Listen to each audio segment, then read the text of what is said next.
Kampante si Ombudsman Jesus Crispin Remulla na sapat na ang 1 taon para magkaroon ng conviction o mahatulan niyong mga sangkot sa flood control scandal. Suliduan niya ang mga binubuong ebidensya sa ngayon at mga kaso laban sa mga natutukoy na sangkot, kaya tiyak ang pag-usad ng kaso. Ito'y bahagyan niya ang ginagawa ng Office of the Ombudsman na pagpapatibay sa lahat ng mga ebidensya bago pa man ihain ang kaso sa korte. Mahalaga rin anyang maging mabilis ang pag-usad ng mga kaso, lalo't nanatiling mataas ang interes ng publiko sa naturang iskandalo. Naniniwala rin si Ombudsman Remulla na kung papayagan lang ng korte ang tuloy-tuloy na paglilitis at pagdinig at hindi magkakaroon ng anumang delay, maaring sa loob ng 1 buwan ay magkakaroon na ng desisyon. Ayon sa dating kalihim ng Department of Justice, pinapayagan ng batas ang tuloy-tuloy na mabilis ang pag-usad ng mga pagdinig.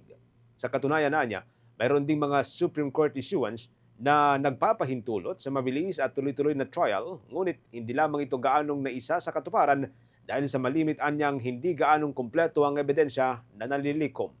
Sa ilalim ng continuous trial o ito yung tuloy na mga trial, maaring magsagawa o magawa nitong prosecution ang presentation of evidence sa loob lamang ng 5 hanggang sa 7 pagdinig ng korte. Kung mangyayari ito sa loob lamang ng 1 buwan ay maaari na niyang matapos ang isang kaso at makapaglabas ang korte ng sarili nitong desisyon. Samantala, kumuha pa tayo ng mga karagdagang mga balita ang pag-atras ng mga diskaya na makipagtulungan sa Independent Commission for Infrastructure ay hindi makakaapekto sa pagsasampa ng mga kaso ng Department of Justice. Ito naman si Prosecutor General Fadulion, inaming walang pagtiyak na impormasyon sa pagkukonsidera kay former House Speaker Martin Romualdez bilang state witness. Yan ang mga balita na tinutukan ni Bombo Grant Hilario. Inihayag ni Attorney Richard Anthony Fadulion, Prosecutor General ng National Prosecution Service, na hindi umano makakaapekto sa Department of Justice ang pag-atras ng mag-asawang Curly at Sara Diskaya makipagtulungan sa Independent Commission for Infrastructure. Ayon sa naturang opisyal, tuloy pa rin anya ang pagsasampa ng mga kaso kahit pang mga testigong kontratista ay huminto ng makipag-cooperate sa investigasyon ng naturang komisyon ukol sa flood control projects anomaly. Naniniwala si Prosecutor General Fadulion na di ito magdudulot para mahinto ang pagsasampa nila ng mga kaso kontra sa mga sangkot sa kontrobersiya, kung saan kanyang sinabi na patuloy ang pagkalap ng kaguran sa mga impormasyon at ebidensyang mula sa iba't ibang mga proyektong may irregularidad na makatutulong makapagpalakas sa mga kasong isasampa.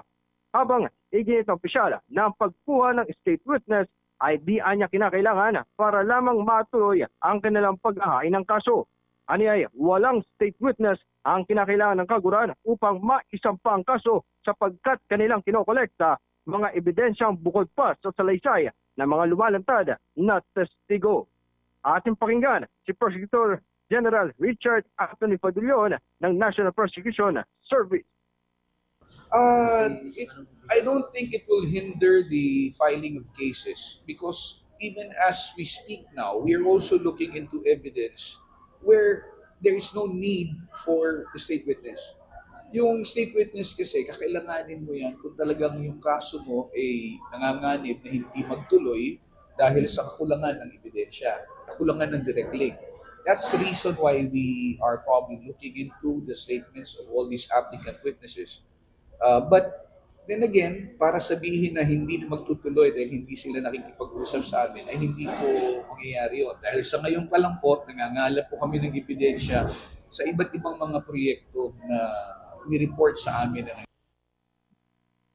Habang aminado si Prosecutor General Fadulion na di pa kanya personal nakakausap ang mag-asawang Diskaya.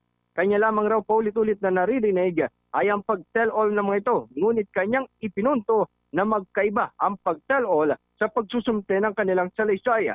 Sa oras anya ay matanggap nila ang kopya ng statements na mag-asawa ukol sa kanilang mga nalalaman, ay dito masusuri ng kaguran kung mahalaga ang mga ito kasabay ng sinasagawang case build-up.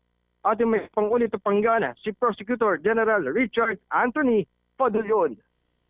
Well, I haven't talked to them personally, although ang sinasabi lang kasi sa akin is mag-tell all. I've been hearing that term for quite some time now, tell all. Telling me that you will tell all and actually doing it by giving me a copy of the statement are two different things. Up until the time that we are able to see the statement, we're able to evaluate it, that's the only time that we will be able to say Mahalaga ba yung sasabihin nila? Sapat ba ang dahilan nito para i-discharge mo or recommend mo yung discharge? So, pagdating din sa puntong yon, hindi pa natin masasabi agad-agad.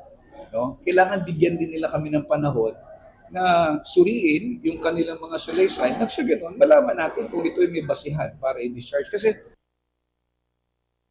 Samantala, bukod sa mag-asawang Diskaya na posibleng ikonsidera bilang state witness, kabilang din dito ay maging pati si former House Speaker Martin Romualdez.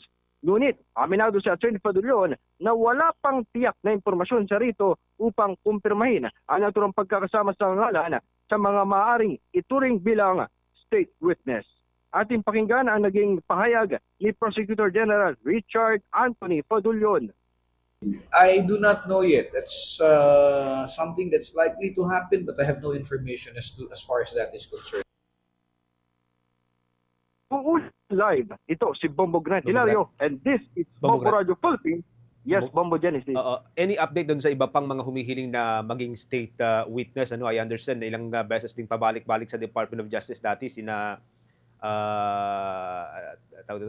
sina Bryce, and I believe may request din ng mga ito na mabigyan sila ng proteksyon. Anong kwento sa kanila?